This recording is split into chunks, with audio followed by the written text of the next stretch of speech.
This channel does not promote any violent, harmful, or illegal activities. All content provided by this channel is meant for an educational purpose only. যদি MDH kitchen king কিচেনে থাকি তো আমরা যা ইচ্ছে তৈরি করতে পারি। বেগুনের ভর্তা, আলু কপি, ভিন্ডি মশলা, আরো অনেক কিছু। MDH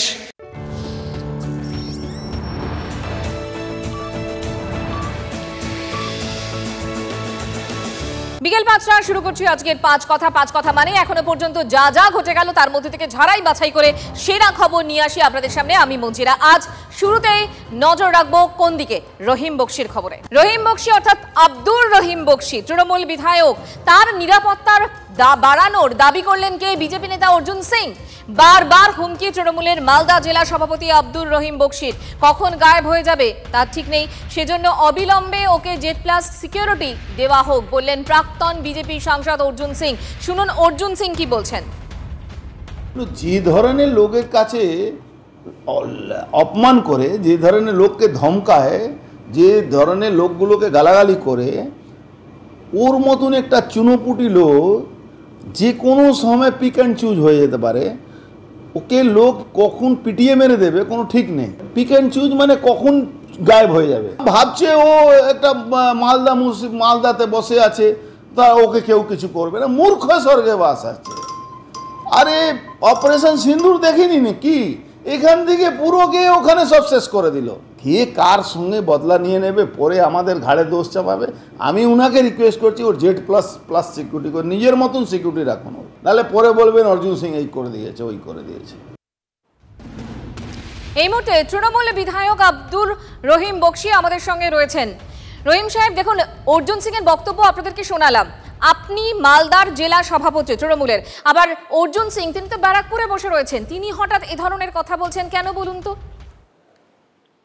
শোনেন, উনি এখানে মানুষকে উস্কাচ্ছেন যে পশ্চিমবঙ্গে যারা সরকার আছে তাদেরকে নেপালের মতো অবস্থা করে দাও। এই ধরনের কথা একজন লোক দায়িত্বশীল নেতৃত্ব বলতে পারেন না। তারা বিজেপি করেন, বিজেপির কালচার, বিজেপির চরিত্র, তাই তিনি এই ধরনের কথা বলেছেন। আমি বাধ্য হয়ে বলেছি এটা পশ্চিমবঙ্গে আপনাদের মতো লোকের পাশে স্থান নাই, কারণ আপনারা যে ধরনের কথা বলছেন সেগুলো কথা সহ্যের বাইরে। আর উনি আমাকে চুনুপুটি বলছেন, ময়দানে দেখা হলে দেখিয়ে দিব যে চুনুপুটি কে আছে। আর যে ভাষা প্রয়োগ করেছেন যে ওখান থেকে এসে আমাকে এখানে মার্ডার করে দিবেন, উনি বলছেন যে আমি জেড প্লাস না নিয়ে ঘুরলে আমি বাঁচতে পারবো না, উনি লোক পাঠাবেন আমার এখানে, এগুলো বলেছেন। ওর বিরুদ্ধে মামলা হওয়া উচিত, শতপ্রণোদিত মামলা করা উচিত। ও একজনকে প্রাণে মেরে ফেলার উনি হুমকি দিচ্ছেন, নিদান দিচ্ছেন। কিন্তু সবাইকে ছেড়ে আপনি কেন, আপনার কি মনে হয়? না, আমি ও যে অন্যায় ভাবে আজকে নেপাল একটা আলাদা দেশ, সেখানকার রেফারেন্স পশ্চিমবঙ্গে সরকারের বিরুদ্ধাচারণ করার কথা বলছিল, তার বিরুদ্ধে আমি কথা বলেছি, সেটাতে তার গায়ে লেগেছে, সে অন্যায় কথা বলেছিল বলে আমি বলেছি। হ্যাঁ, আমি চাই যে তার বিরুদ্ধে একটা এফআইআর শতপ্রণোদিত হয়, পুলিশ করুক এবং তাকে অ্যারেস্ট করুক।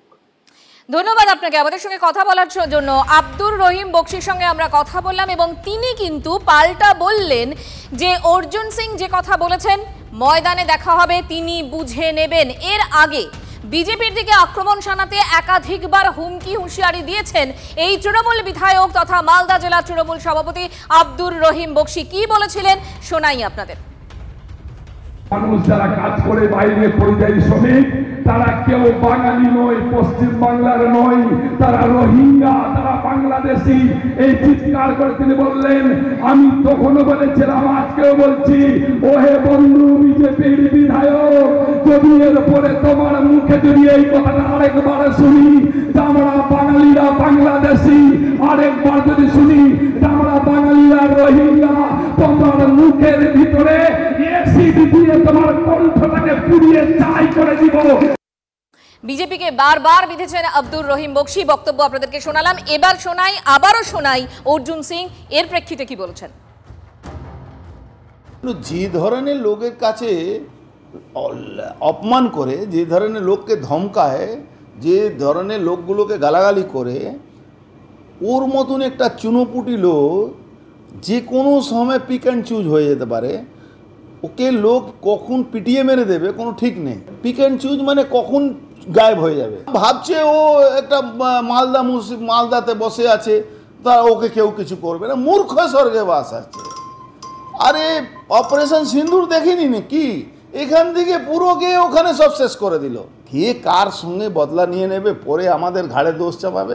আমি উনাকে রিকোয়েস্ট করছি ওর Z++ সিকিউরিটি করে নিজের মতন সিকিউরিটি রাখুন, নাহলে পরে বলবেন অর্জুন সিং এই করে দিয়েছে ওই করে দিয়েছে। আর এই বক্তব্যের পরে একটু আগে আব্দুর রহিম বক্সির সঙ্গে আমরা কথা বলছিলাম, তিনি কিন্তু বললেন মাঠে ময়দানে দেখা হবে এবং সেখানেই সবটা বুঝে নেওয়া হবে। আর যখন এই ধরনের একটা দ্বন্দ্ব চলছে সেই সময় কুণাল ঘোষ কি বলছেন শুনুন। যেহেতু বিজেপি নেতারা খুব প্ররোচনা দেন, বিজেপি নেতাদের ভাষায় খুব প্ররোচনা থাকে, মারবো ধরবো অমুক করবো দেখে নেব, ফলে কিছু ক্ষেত্রে কথা বলতে বলতে হয়তো কেউ তার কোনো কথার ভগ্নাংশে একটা কোনো শব্দ উত্তেজনাকর হয়তো বেরিয়ে যাচ্ছে, কিন্তু সেটা মূল বার্তা নয় এবং মূল স্পিরিটও নয়।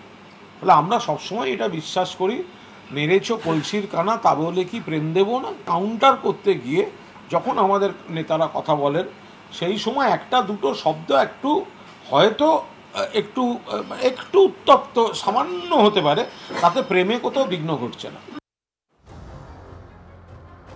দেখুন, বিভিন্নভাবে শাসক নেতাদের দাপাদাপি বা তাদের যে ভয়ঙ্কর রকমভাবে গুন্ডামির ছবি কিন্তু TV9 বাংলা বারবার করেছে। এবারও সেই দাদাগিরির ছবি আবারও দেখাবো। কখনো জগ ছুঁড়ে মারার অভিযোগ, কখনো ঘাড় ধাক্কা। স্থান কাল পাত্র আলাদা হলেও ক্যাম্পাসে শাসক নেতার গুন্ডামি এখনো কিন্তু বহাল তবিয়তেই রয়েছে। যেমন কাকদ্বীপের স্কুলে প্রধান শিক্ষককে ঘাড় ধাক্কা শাসক নেতার, ছাত্রদের সামনেই মারতে মারতে বের করে দেওয়া হলো প্রধান শিক্ষককে।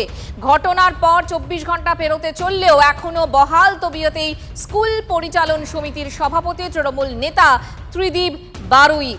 শুভেন্দু এই মুহূর্তে আমাদের সঙ্গে রয়েছেন। শুভেন্দু, এই যে ঘটনা সামনে এসেছে, সম্প্রচার হয়েছে, তারপরেও এখনো স্কুল কর্তৃপক্ষের কোনো টনক নড়েনি কেন?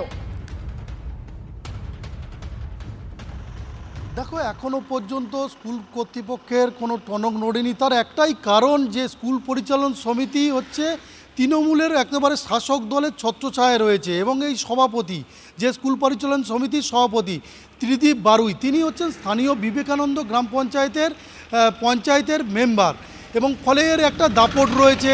এছাড়াও এই কাকদ্বীপের বিধানসভা তৃণমূলের দখলে। ফলে এই যে প্রধান শিক্ষক, তিনি কিন্তু একাধিকবার এর আগেও হেনস্থার শিকার হয়েছেন। বারে বারে এলাকার স্থানীয় বিধায়ককে জানিয়েছেন, প্রত্যেকবারে বিষয়টাকে মিটিয়ে দেওয়ার চেষ্টা চালানো হয়েছে, কিন্তু কোনোবারেই কিন্তু সেটা কিন্তু একেবারে বন্ধ করা যায়নি। গতকালকের ঘটনা একেবারে স্কুল চলাকালীন প্রকাশ্যে ছাত্রছাত্রীদের সামনে, একেবারে অভিভাবকদের সামনে ভারপ্রাপ্ত প্রধান শিক্ষককে মারতে মারতে ঘাড় ধাক্কা দিতে দিতে স্কুলের বাইরে বের করে দেওয়া হলো। তার ফলাফল কী হলো? তারপর 24 ঘন্টা কেটে গেল, প্রধান শিক্ষক হাসপাতালে অসুস্থ হয়ে ভর্তি ছিলেন, বেরোলেন এবং পুলিশের কাছে এই মুহূর্তে অভিযোগ জানাতে যাওয়ার পথে রয়েছেন। কিন্তু পুলিশের পক্ষ থেকে কিন্তু এখনো পর্যন্ত কোনো স্বতঃপ্রণোদিত মামলা রুজু করে ঘটনার তদন্ত শুরু করা হয়নি। তুমি আমাদের সঙ্গে থাকো। অর্থাৎ পুলিশ প্রশাসন এখনো পর্যন্ত চুপ। এই ত্রিদীপ বারুই, তার বিরুদ্ধে আরও একটা ছবি দেখাই, তার নিগ্রহের ছবি, শিক্ষক নিগ্রহের ছবি। করিডোরে ঘাড় ধাক্কার আগে টিচার রুমের মধ্যেই প্রধান শিক্ষককে টেবিল চাপড়ে প্রধান শিক্ষককে হুমকি দিচ্ছেন, আঙুল উঁচিয়ে শাসানি, অকথ্য ভাষায় গালিগালাজের অভিযোগ। দেখুন।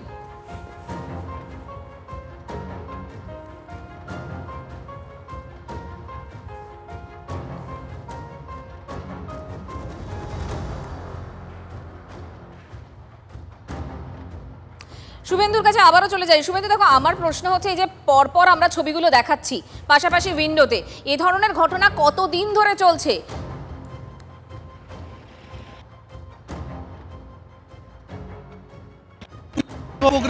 শিক্ষক শিক্ষিকারা কিন্তু এই কোনো উত্তরের কোনো সমাধান নেই, কারণ পুলিশ প্রশাসন তাদের চোখের সামনে কিন্তু এই ভিডিও দেখানো হচ্ছে, তারপরেও কোনো হেলদোল নেই। এই পঞ্চায়েত সদস্য তথা পরিচালন সমিতির সভাপতি ত্রিদীপ বারুই, তিনি কিন্তু এখনও পর্যন্ত অধরা। ফলে তার বাড়িতে কিন্তু এখনও পর্যন্ত কেউ নেই, ফাঁকা, একেবারে স্কুলের গায়েই তার বাড়ি। তারপরেও কিন্তু কোনো রকম কোনো ব্যবস্থা নেওয়া হয়নি। ও প্রধান শিক্ষক একাধিকবার জানিয়েছে। এই ঘটনা যখন বারে বারে উঠছে, তৃণমূলের বড় অংশ শুধুমাত্র নিন্দা জানাচ্ছেন। বিধায়ক বলছেন তদন্ত করে খতিয়ে দেখা হবে, কিন্তু খতিয়ে দেখে ব্যবস্থা একেবারে। শুভেন্দু, অবশ্যই এই শিক্ষক নেতার বিরুদ্ধে কোনো রকম পদক্ষেপ করা হবে কি? নজর থাকবে আমাদের। প্রধান শিক্ষক, তার কি বক্তব্য শুনুন। ভয়ঙ্কর আতঙ্কিত, ভয়ঙ্কর। যে কোনো মুহূর্তে উনি আজ পর্যন্ত প্রতিবারে বহুবার অ্যাটাক করেছেন আমাকে, এবং এইবারে সবচেয়ে বেশি মারাত্মক। এরপর তো উনি কোনো লোক লাগিয়ে আমার হয়তো ক্ষতি করার চেষ্টা করবেন, এই আতঙ্কে আমি আছি। বিধায়ক সাহেব এই সমস্ত বিষয়গুলো জানেন, ইতিপূর্বে তিনিও ফুটেজ দেখেছেন, তিনিও আমি শুনেছি নাকি ওনাকে সাবধান করেছেন, আমাকেও আশ্বাস দিয়েছেন, কিন্তু কোনো ওনার হয়নি।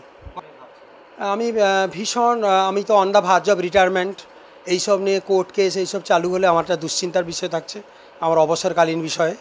তারপর রাস্তাঘাটে কোথায় কোনো অ্যাটাক হতে পারি, পরবর্তীকালে উনিও আরও মারাত্মক কোনো অ্যাটাক করতে পারেন, এইসব বিষয়ে ভীষণ আতঙ্কিত আছে। আর সবচেয়ে বড় কথা কি, স্কুলের স্বার্থ, স্কুলটা ধ্বংস হয়ে যাচ্ছে। এখনো স্কুলের স্বার্থই দেখছেন প্রধান শিক্ষক, এবং তিনি যে আতঙ্কের মধ্যে রয়েছেন সে কথাটাও স্পষ্ট করে দিলেন। দেখুন, এই যে শাসক নেতাদের দাদাগিরি শিক্ষাঙ্গনে, সেই ছবির কোনো বদল হচ্ছে না। আপনাদের দেখাই, কখনো শিক্ষিকাকে জগ ছুঁড়ে মার, কখনো শিক্ষকের জোটে ঘাড় ধাক্কা, স্থান কাল পাত্র আলাদা, কোনোটাই কিন্তু ছবির বদল হচ্ছে না। কখনো ক্যাম্পাসে আক্রান্ত, কখনো রাস্তায়। প্রকাশ্যে মদ্যপানের প্রতিবাদ করায় মার খেতে হয় শিক্ষককে। শিক্ষকের গায়ে হাত তোলার সাহস আসে কি করে? এই কি শিক্ষার মূল্যবোধ? আমরা কথা বলেছিলাম শিক্ষাবিদ পবিত্র সরকারের সঙ্গে। তারা তো বলেন সবই চমৎকার চলছে, তাদের সুশাসনে সব শান্তি কল্যাণ হয়ে আছে। তাহলে এই ধরনের কুৎসিত এবং জঘন্য ঘটনা, ছাত্রদের সামনে প্রধান শিক্ষককে মারধর এবং ঘাড় ধাক্কা দিয়ে তাকে বার করে দেওয়া, এই ধরনের কুৎসিত ঘটনা ঘটছে সকলের চোখের সামনে। এ ব্যাপারে শিক্ষামন্ত্রী এবং প্রশাসনের প্রতিক্রিয়া কি, সেটা আমরা জানতে চাই। শিক্ষাবিদ পবিত্র সরকারের বক্তব্য আপনাদেরকে শোনালাম। রাজনৈতিক চর্চাও কিন্তু শুরু হয়ে গিয়েছে। আমরা কথা বলেছিলাম বিজেপির সঙ্গে সিপিএম এর কি বক্তব্য সেটাও শোনাবো, পাল্টা তৃণমূলের কি বক্তব্য সেটাও শোনাবো।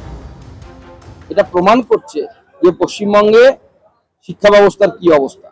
সে বিশ্ববিদ্যালয়ের উপাচার্য, কলকাতা বিশ্ববিদ্যালয়ের উপাচার্য শান্তা ম্যাডাম হোক, তাকে যেভাবে অপমান করা হচ্ছে, আবার স্কুলের প্রধান শিক্ষক তাকেও যেভাবে অপমান করা হচ্ছে, এই অপমান প্রমাণ করে দেয় যে পশ্চিমবঙ্গ সরকার পশ্চিমবঙ্গের শিক্ষাটাকে আর জীবিত রাখতে চায় না। লেখাপড়া যাদের নেই, যারা খোঁজ খবর রাখে না, দেশ দুনিয়া জানে না, তারা দাপিয়ে বেড়াচ্ছে, কারণ তাদের পিছনে তৃণমূলের ফ্ল্যাগ। ফলে স্কুলের মাস্টারমশাই হোক আর কলেজের মাস্টারমশাই হোক, লেখাপড়া যারা মানুষ তাদের কোনো মর্যাদা থাকছে না। শিক্ষিত ভদ্রলোক, তাদের মাথা নিচু করে চলতে হবে, কারণ এই লুঠেরা, দুর্নীতিগ্রস্ত এই বাহিনী চোখ গরম করে চলবে দাপিয়ে। এটাই তৃণমূলের রাজত্ব।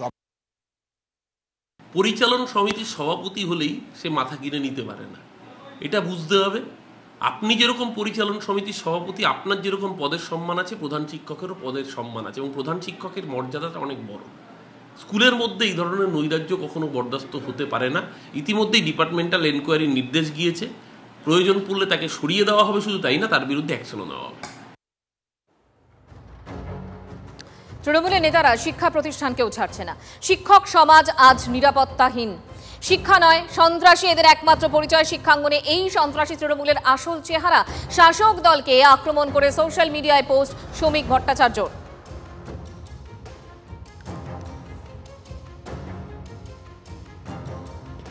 এর থেকে আর কত নিচে নামতে পারে বাংলা?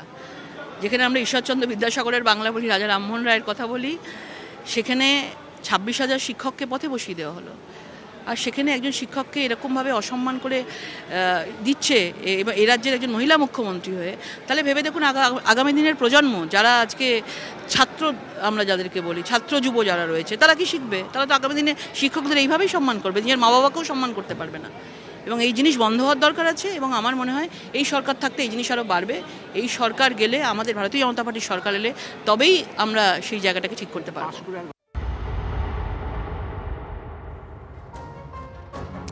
সপ্তম শ্রেণীর ছাত্রীকে খুন করে দেহ টুকরো টুকরো, হাড় হিম করা ঘটনা বীরভূমের রামপুরহাটে। সপ্তম শ্রেণীর ছাত্রীকে অপহরণ করে খুনের অভিযোগ। 20 দিন পর গ্রামেরই কাছে জলাজমি থেকে ছাত্রীর টুকরো টুকরো দেহ উদ্ধার। গ্রেফতার অভিযুক্ত শিক্ষক মনোজ পাল।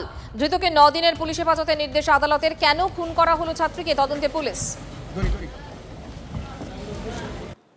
কাকে সন্দেহ হচ্ছে আপনাদের যে কে কিডন্যাপ করতে পারে? মাস্টারকে সন্দেহ হচ্ছে, মনোজ। মনোজ কোন স্কুলে মাস্টার দিদি? তুমবুনি হাই স্কুলে। আর ওই স্কুলে আপনার বোন পড়তো? ওই স্কুলে পড়তো। আপনারা কি চাইছেন এখন? এখন ওই মাস্টারের ফাঁসি চাইছি।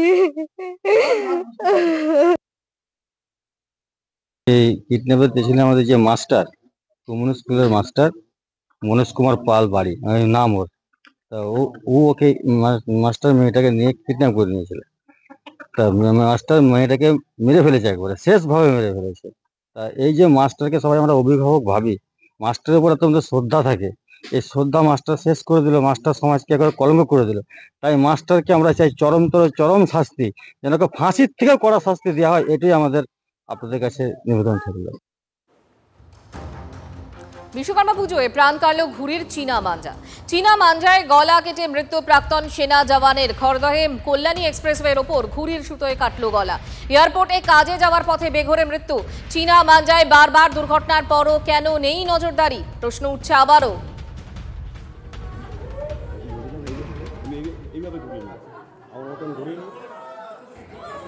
অফিসে যাচ্ছিল, এয়ারপোর্টে উনি চাকরি করে। না, উনি থাকেন কোথায়? থাকে হচ্ছে ব্যারাকপুরে। ব্যারাকপুর থেকে এয়ারপোর্টে যাচ্ছিলেন? এয়ারপোর্টে যাচ্ছিল, হ্যাঁ। তারপর ওনার দড়ি লাগে, সে কাইট যে আছে ঘুরি ফুরি উঠছে, হ্যাঁ, তার দড়ি লাগে, দড়িতে গলাটা কেটে যায়। ওনাকে বৃন্দাপুর প্রাথমিক হসপিটাল নিয়ে আসা হয়, এখানে মৃত ঘোষিত করা হয়। উনি আগে চাকরি করতেন কি? চাকরি উনি আর্মিতে চাকরি করতেন, কোর অফ সিএমপিতে। আর এখন এয়ারপোর্টে চাকরি করেন রিটায়ারমেন্টের পর। আফটার রিটায়ারমেন্ট উনি জয়েন করেছেন। পুজোর মুখে কলকাতা পুরসভায় বর্ধিত ভাতার আর্জি খারিজ। কমিউনিটি স্বাস্থ্যকর্মীদের বর্ধিত ভাতার আর্জি খারিজে ক্ষোভ। বর্ধিত ভাতার দাবি মানা হচ্ছে না জানালেন মেয়র। দাবি খারিজ হতেই ক্ষোভে ফেটে পড়লেন কমিউনিটি স্বাস্থ্যকর্মীরা। পুজোয় কাজের জন্য বর্ধিত ভাতার দাবি খারিজে বিক্ষোভ।